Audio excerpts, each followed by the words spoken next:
نسمع أول قصيدة بعنوان محاولة أولى للاعتراف بين أيديها.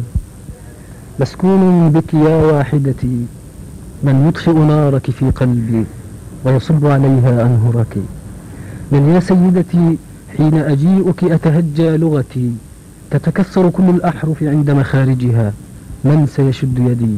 من حين أحاول أن أطلع من شرنقتي وأمزق خجلي وأقاوم تأتأتي سيقول تكلم وأقول أحبك.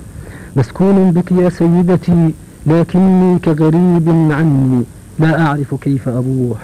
لا أعرف من أنواع الحب سوى ذاك تتآلف فيه الروح مع الروح. لا أعرف كم حرفا يصلح للغزل غير الحاء وغير الباء، وكاف خطابك وحدك أنت. عفوا فخجول لا أعرف كيف أغازلك، وغريب عن بهرجة عوالمك وغريب عن هذه الصفحة من تاريخي، وغريب عنك. فغريب وخجول وعيونك تجربتي الأولى، فدعي للوقت براحا قبل رحيلك كي تنضج تجربتي. أو قولي يا واحدتي كيف يعانق فردك نافلتي.